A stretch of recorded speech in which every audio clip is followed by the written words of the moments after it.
Hey, YouTube, piping Redbeard. Arg. We're going to talk cigar today. Talk cigar. It works.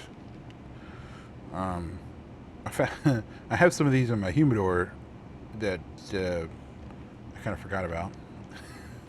But it is can you sort of see it? Primeros. This is the Cuban one. They have several different kinds. These are from cigar.com. And they come in a bundle of 40 for 50 bucks. So it's a budget cigar. And I happen to really like these, actually. They're not too bad. I used to buy these all the time when I was just doing cigars mainly. Because, I mean, honestly, it's a well-made cigar, you know. There's some veins here and there, but it's not. It holds together well. It lights well. It burns well, and it tastes pretty good. It doesn't taste like as cheap as it is. So, I recommend these. This is the Cuban one. They call their Cuban one is their more, I guess, full-bodied cigar. The Nicaraguan is medium full. They have a Costa Rican that has a Maduro type of wrapper on it. And even though I'm primarily like Maduros, I do tend to like this one the better than the others, really.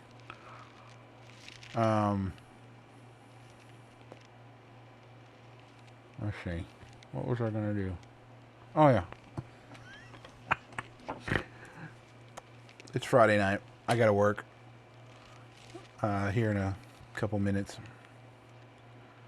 Few minutes. I did my usual cross cut with the V cutter. I really like that. I'm telling you, it's the way to go. Especially with the fat head. I don't have the label around. No, there.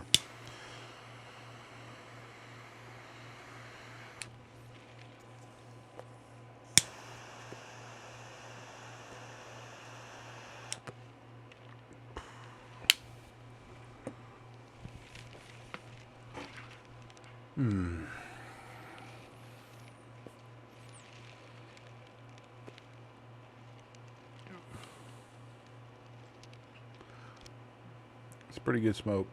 It's gonna be a minute really before this livens up and kind of has a good taste to it. It's kind of harsh in the first light, but like already it's mellowing out a little bit. So I did want to talk about, besides budget-friendly cigars, before I go on. So Primeros, this is one I recommend. The Mark Twain Memoir #1, I think. That's the one I like. That's not too bad. It's a little more money than this, but it's not expensive. And what I mean by expensive, like when you go to a local brick and mortar store that has a humidor. So around here, usually what you're going to find is the cheapest cigar they're going to have is probably, $6-7. That's like this size. A lot of them will have the, the little cigarillo type of things that are cheaper, obviously. But, like a Churchill or something, you're going to pay $8, right? So what I mean by cheap is like $2 a cigar, $3 a cigar. Even I when I was buying these in big numbers, I would look for $3 and under. The Grand, I don't have any of those around here, do I? No. There's a few, but particularly though, this is the cheapest yet good cigar I've been able to find anywhere. And an old uncle-in-law actually turned me on to the Primeros. So try them out. You might like them. And they are different now. I'll tell you. If you don't like one, try another one, because like I said, the different ones give you a little different vibe.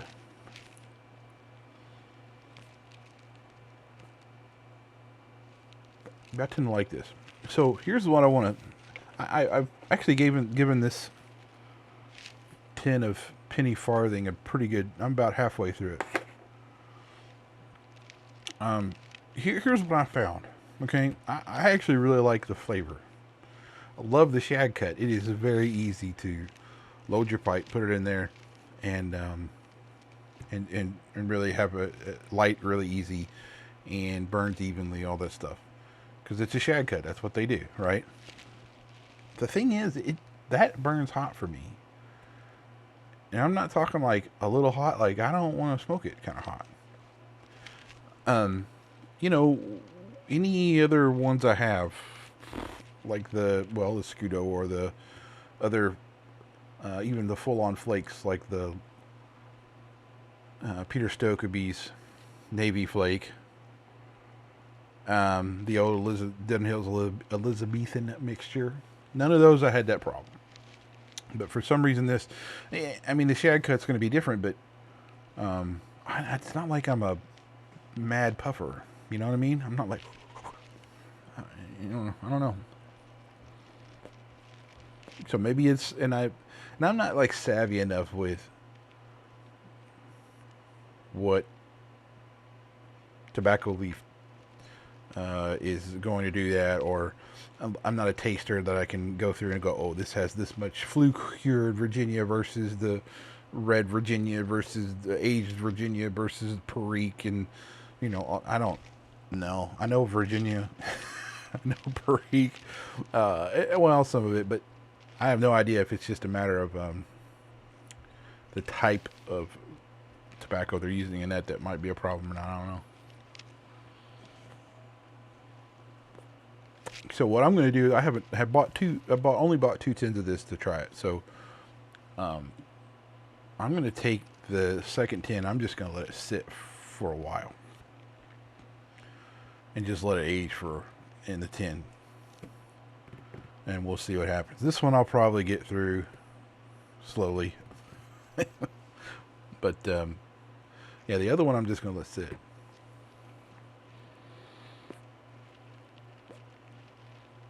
I tried 1Q the other day, and that was brutal. I didn't like that.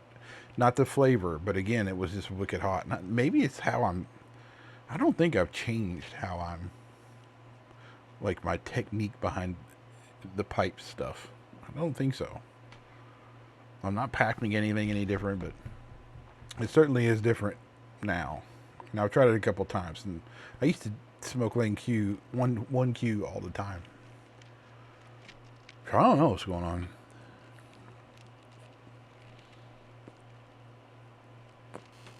Same pipes.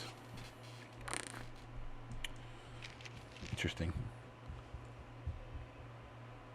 Alright, so the other thing, like I mentioned before, this is my El Cheapo cigar lighter that has been faithful for years. Single click, always lights. This is a pipe lighter I got. This is not an expensive one, but it's a butane, But see, this one I have to sit here and do that, right? That's the best light I've had. Usually it takes a few of those. Sometimes about, I sit there and pump this thing for about 15 seconds before it lights. And I've drained it. I've, did all the stuff you're supposed to, and it still does that. And it's not that expensive of a lighter, but you'd expect a little bit more. This was like $20. So I'm hesitant to reach out and get like a Corona Old Boy or something. Hey, because that's a lot of money to spend on a lighter.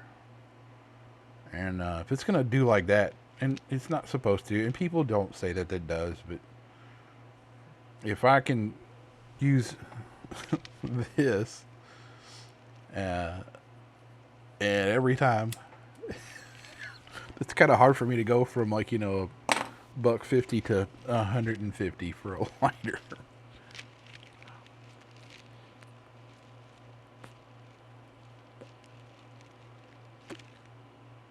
See, now it's really good.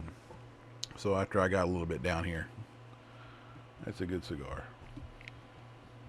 I'll treat you right. And you don't feel bad about it.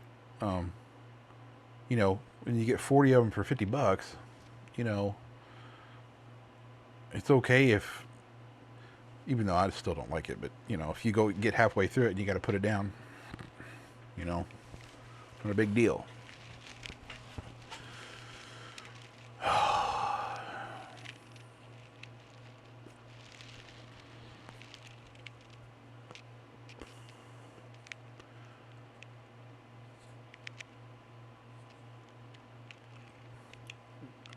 Hello, distinguished ruffians, if you're joining. I forgot to say hi to you guys. What's up, fam?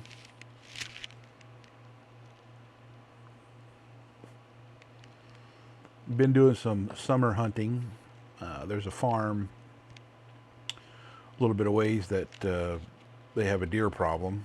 It's eating their corn and their pumpkins. So I've been trying to get over there and do as much as hunting as I can. We've hunted. Well, I've only hunted over there twice now, I guess. My father-in-law has been over there a few times, and I took my son over there one time. So we've got two so far. I didn't see anything last time I was out there, but so hopefully I can get out there again here soon. A lot of brush though, man. It's a bear to get anywhere in and out of that thing because all the fields are just chest high brush. So you take your there's no like tree stands or anything set up out there, so I've been just taking a ground blind and you know, you pack your blind, you got a chair, you got your hunting pack, and you got your gun. It's a lot to carry, and it's a big farm, so you know you're walking for a bit through this chest high stuff. So it's, I mean, it's something. So I'm kind of fearful of getting a deer, even though I really want to. The meat would be great in the freezer, but it's, oops, yeah, I don't know.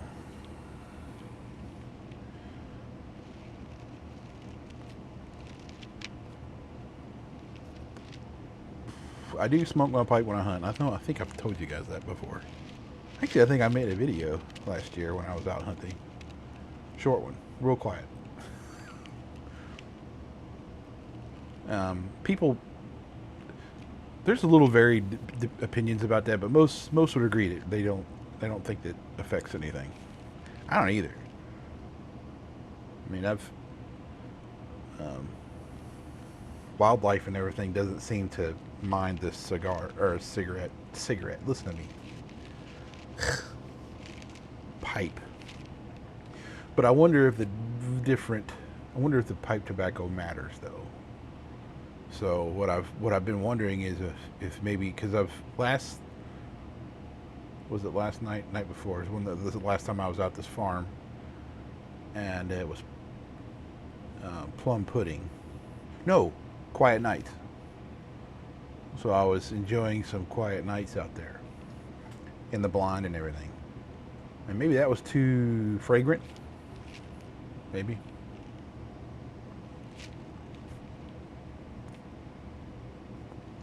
Maybe. That could have been why I didn't see anything. Because there's deer everywhere out there. I mean, he's got a major problem. So maybe that's what it was. I think last year, come to think about it, I think it was just Prince Albert was the last one. I don't know if that has anything to do with it though. So, and it's kind of hard to experiment like that too, right? Because it's like you have to make sure you got to go enough to where you're consistent and you would know if that's really the problem or not. And I don't. Food for thought, right?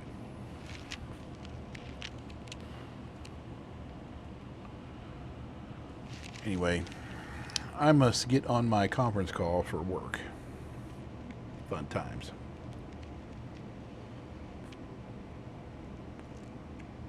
Primeros. This is the Cuban one. That's the one I like. Check it out, folks. Probably put a link down below.